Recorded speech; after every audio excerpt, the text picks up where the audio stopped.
दुष्यंत चौटाला मुर्दाबाद, दुष्यंत चौटाला मुर्दाबाद, दुष्यंत चौटाला मुर्दाबाद, मुर्दाबाद, मुर्दाबाद, मुर्दाबाद, दुष्यंत चौटाला मुर्दाबाद।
बीजेपी सरकार मुर्दाबाद, दुष्यंत चौटाला मुर्दाबाद, चौधरी रणजीत सिंह मुर्दाबाद,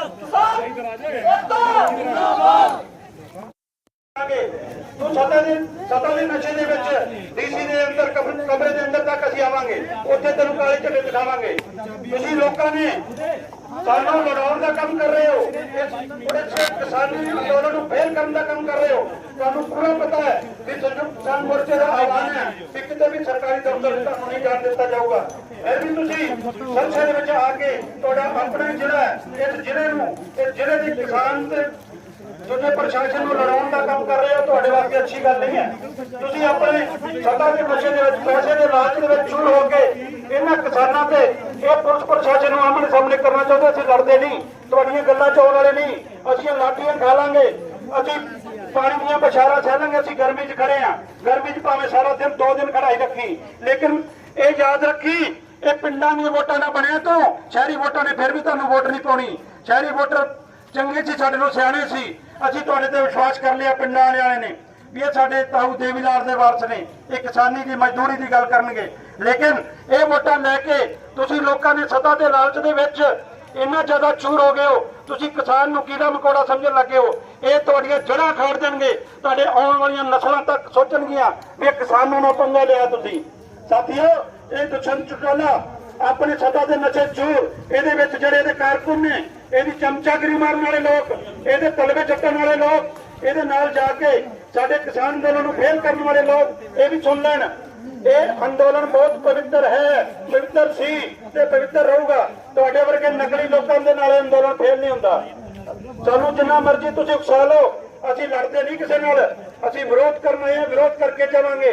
ਤੁਸੀਂ ਸਵੇਰ ਦੇ ਉੱਥੇ ਬੈਠ ਕੇ ਆਪਣੀਆਂ ਮੀਟਿੰਗਾਂ ਕਰ ਰਹੇ ਹੋ, ਆਪਣੇ ਪੈਸੇ ਇਕੱਠੇ ਕਰ ਰਹੇ ਹੋ। ਇੱਥੇ ਕਦ ਲਈ ਆਇਆ? ਇੱਥੇ ਜਿਹੜੇ ਇਹਦੇ ਕਾਰਕੁਨ ਨੇ ਉਹਨਾਂ ਨੂੰ ਹੋਰ 4 ਕੰਮ ਦੇ ਕੇ ਕਮਿਸ਼ਨ ਲੈਣ ਲਈ ਆਇਆ, ਇੱਥੇ ਆਪਣਾ ਹਿੱਸਾ ਲੈਣ ਲਈ ਆਇਆ, ਇੱਥੇ ਆਪਣੇ ਸਾਥੀ ਬੁਲਾ ਰੱਖੇ ਹੋਣੇ ਆ।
ਅੱਜ ਸਵੇਰੇ ਜਦੋਂ ही साढ़े किसान साथ कोशिश करेंगे कि वो क्या कहना चाहेंगे, किस तरह से आज विरोध प्रदर्शन है वो किया गया है। आज सुबह 11 बजे जब भी पता चला है हमारे किसान साथियों को भी दुष्यंत चौटाला को डीसी ऑफिस में जा रहा है, हमारे साथी पूरी की पूरी टीमें, हमारी 10 टीमें गांव में थी, जो कि कल की महाकार रैली हम लेके जा रहे हैं उसके संबंध में गांव-गांव में प्रचार चल रहा था। उसमें से हम कुछ साथी यहां आके दोनों गेटों पर बैठ गए और सुबह से 11 बजे से लेके अब तक हमारा माइक चल रहा था। हमने जितनी ज़्यादा हमने मन की बात थी हम सारी करी है, उससे पूरी आवाज़ ऊपर जा रही थी। जो हमने जहाँ तक कह दिया भी हमारे कई साथियों ने भी ये डीएनए चेक करवाने की बात कह दी, क्योंकि ये ताऊ देवीलाल के नाम से वोटें लेकर सत्ता में आए हैं। किसान का मसीहा वो भी सुनाया है, जो कहता था भी संसद में जाके किसान जो है भोलेनाथ हैं, ये तांडव करेंगे। आज हम तांडव जो है अपने हक के लिए कर रहे हैं, अपनी ज़मीन को बचाने के लिए कर रहे हैं। ये लोग ड्रामे कर रहे थे, उस समय हम ड्रामे करते थे, ट्रैक्टर लेके गया भी मैं ट्रैक्टर लेके संसद में जा रहा हूँ। इन लोगों को दिखाने के लिए आज सुबह से हमारे जो किसान साथी हैं, हमारे नौजवान साथी हैं, मजदूर साथी हैं, सुबह से कुछ खाया नहीं, कुछ पिया नहीं, धूप से यहाँ बैठे हैं। ये लोग इतने सत्ता में चूर हैं, इनको पता था भी किसान साथी बैठे हैं, उनके साथ पुलिस प्रशासन भी सुबह का धूप में है, लेकिन इनको किसी लेना देना नहीं। ये यहाँ पर अपने हिसाब लेने आएगा, क्योंकि ये सत्ता के लालची, पैसे के लालची लोग हैं। जहाँ जहाँ जिनको ठेके बांट रखे हैं उनसे कोई चंदा लेने, हिसाब लेने आएगा। सुबह का यहाँ बैठा है और सुबह से हमने बंद करके रखा था, सुबह के अंदर डीसी ऑफिस के अंदर बंद कर रखा था इसको। अब जाके ये निकला है तो अब जाएंगे उस समय से। दूसरा, हमारे को संयुक्त किसान मोर्चे का आह्वान है, मैं भी संयुक्त किसान मोर्चे का मेंबर हूँ, भी किसी तरह का हमने उग्र प्रदर्शन नहीं करना। हमने बिल्कुल शांतमय तरीके से उसका विरोध किया, काले झंडे दिखाए हैं, अपने नारेबाजी की है, उसके खिलाफ जो प्रचार करना था, जो हमारी दिल की बात थी वो करी है, लेकिन हम शांत थे, शांत है, शांत रहेंगे। तो आपने देखा इस वीडियो